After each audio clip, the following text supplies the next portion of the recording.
Only American citizens can vote in U.S. elections. Seems like common sense, right? Well, 198 members of Congress disagree. Those Democrats voted against the SAVE Act, which did pass in the House and would require proof of citizenship to vote. But House Minority Leader Hakeem Jeffries and his colleagues say that election integrity is actually voter suppression. Only citizens can vote for the United States Senate. Only citizens can vote for the presidency of the United States. So this extreme MAGA Republican voter suppression bill is not designed to solve any problem on behalf of the American people. It is designed to jam people up and prevent Americans from voting. Senator Mike Lee, who partnered with Congressman Chip Roy to craft the bill, joins us from Capitol Hill. Senator Lee, a report from Judicial Watch yesterday found that 538 foreign nationals are registered to vote in Washington, D.C. So why are Democrats so outraged that showing ID to vote when there's proof of non-citizens on the voter rolls right now? There's proof of it, and we know that Joe Biden's let in an additional 10 million illegal immigrants just in the last 3.5 years alone. We know that we've got about 30 million non-citizens in the United States. And we know that our existing laws make it really, really easy for someone to apply for a driver's license and in the process check a box and sign their name on a dotted line and thereby become registered to vote in federal elections, even if they're non-citizens. It's all on the honor system. And it's not just difficult for the states to enforce this, it's impossible for them to do it because existing law, as interpreted by the Supreme Court a few years ago, tells the states they can't even request proof of citizenship. So my bill, the SAVE Act, I introduced the Senate version, Chip Roy introduced the House version, which passed on the House floor last night, fixes that. It closes that loophole, and that's why we need it. Democrats oppose this, but there's really only one logical reason to oppose it. It's a reason that exists only if you really want to rely on non-citizens voting in a federal election, and that's terrifying. Matthew, your reaction to all of this, and it's kind of crazy just to see what's going on right now. Yeah, look, I mean, it's first off, it's great to have you on, Senator. It's wonderful to have you here with us today. I just, as students of the constitutional system, as admirers of the constitutional system, we know there's an art to congressional statesmanship of this sort, where you craft a bill and you fight for it, knowing it will likely be shot down because you want to reveal the truth. You want to educate, the entire populace about where we stand. I usually think those efforts are, overplayed. This is one of the most incredible examples I've ever seen of that happening. I've never seen something so stark. And I'm curious if you expected this reaction where you basically have from the presidency on down a resounding, no, we are okay with the current system and we want it that way. And then on the other side, figures like Elon Musk appearing to rush to your side and say, this is insane. Yeah, well, some of this I anticipated because when we discovered the problem, when we realized the enormity of the problem earlier this year, Chip Roy and I knew that this would be a fight worth fighting, and we looked into it. We started anticipating that the public would be on our side. I don't think I fully anticipated that it would be like an 81-19 issue, as we now know that it is. And Matthew, you're right to point out that we've got some heavy obstacles to passing this, but I want to make clear, I'm not willing to assume that this cannot pass. Sure, Democrats are against it. Joe Biden has said he doesn't support it, has indicated or at least suggested that he would veto it. But I'm not willing to make it that easy for them.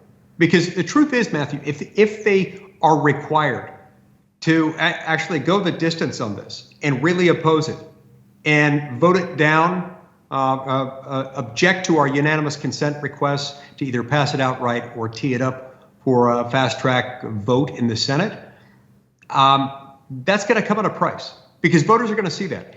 81% of American voters agree that only American citizens should vote in federal elections.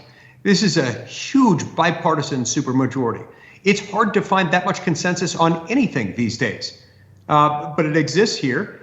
And we're not going to make it easy for them to push it back. And I'm not willing to rule out the possibility of victory. So you lay out some of the steps. So what is that very next step that people can get involved in and help out in some way?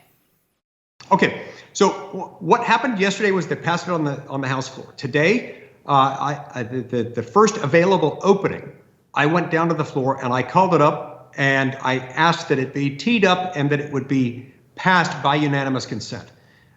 Senator Padilla from California came to the floor and objected to that. So now that that has happened, our next steps need to involve doing that multiple times, sometimes seeking to pass it outright, other times seeking to tee it up for either a voice vote or an expedited roll call vote. At that point, we will also need to be making some decisions about how best to attach it to another bill, a bill that needs to pass, a bill that's sometimes referred to in the Senate as a must-pass vehicle.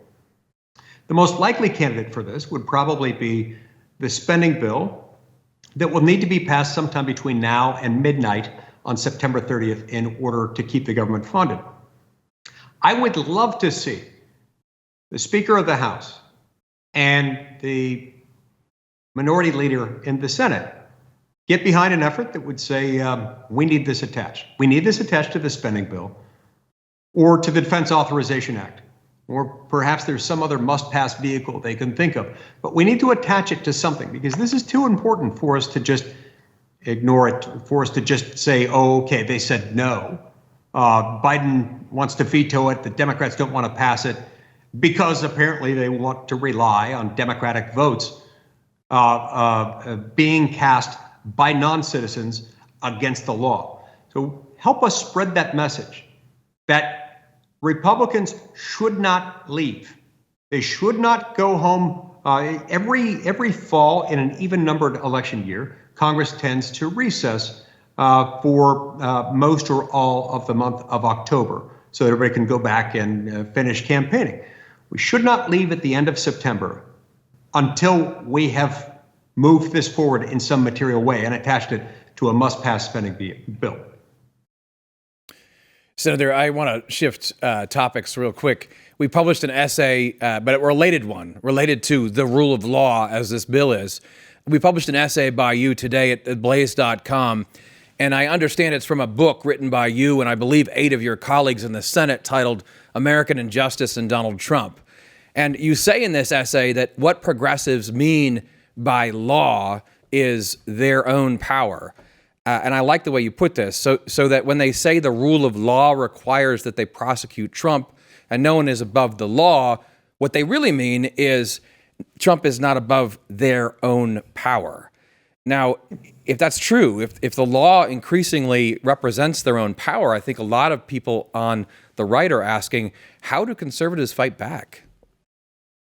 Well, we fight back, first of all, by calling it out. And I'm grateful that Blaze was willing to publish that. It's an important concept to understand. Sometimes when you don't understand your opponent, your debate partner, whatever you want to call who you're arguing with, if you don't understand how they think, you're not going to be able to effectively combat whatever it is that they're saying, as harmful as it may be. And so when they say that, they're very often talking about them. They are the law. They are the rule of law. And when we grasp that, we're going to be in a better position to deal with it.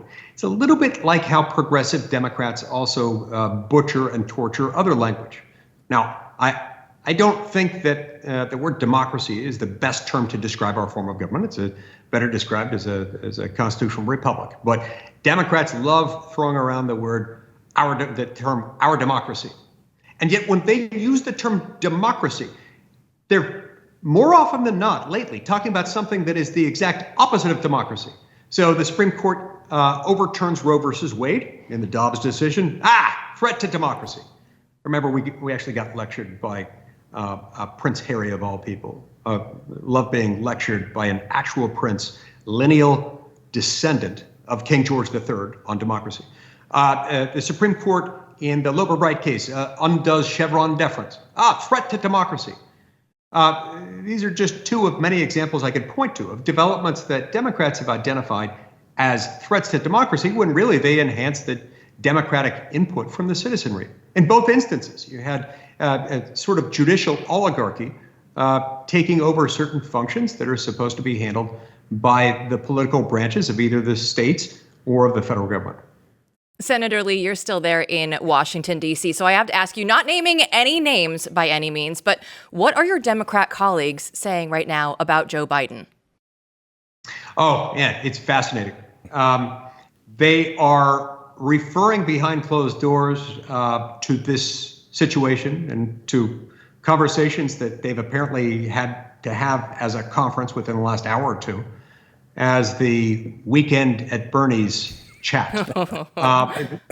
This is the reality in which they're swimming.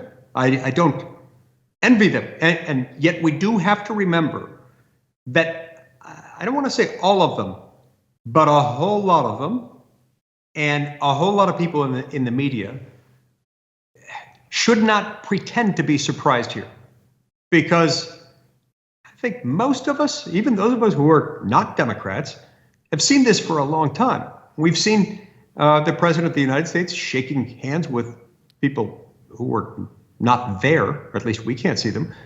Seen him getting lost between the helicopter and the residence at the White House. We've seen all sorts of things that don't make sense. And so the fact that some people are feigning, are expressing surprise, oh my gosh, you mean to tell me that President Biden is not all there? I don't know how this is surprising to anyone. But I think they've finally started to accept the fact that they've pushed it so far they can't take it any further. And I think they're looking for an off-ramp. What I don't know is where it's going to go and whether that off-ramp is going to be any better or any worse for their chances. The bottom line is, all of this ultimately focuses on the fact that Joe Biden's policies have been an unmitigated disaster. They have inflicted torture on the American people. They've made everything more expensive. The average family has to shell out at the minimum $1,300 a month every single month just to live, just to buy groceries and gas and to pay for their housing. And that's not fair, but this is the predictable, foreseeable, and in fact foreseen result of his failed policies. So no matter where they run, they cannot hide from the failed progressive Democrat policies that have put us in this position. And that's really what's on trial, more than Joe Biden's dementia. Well, Senator Lee, I know that we talk about Weekend at Bernie's. It's actually kind of comforting that they're talking about it over there on Capitol Hill as well. Thanks so much for joining us. Thank you. It's good to be with you.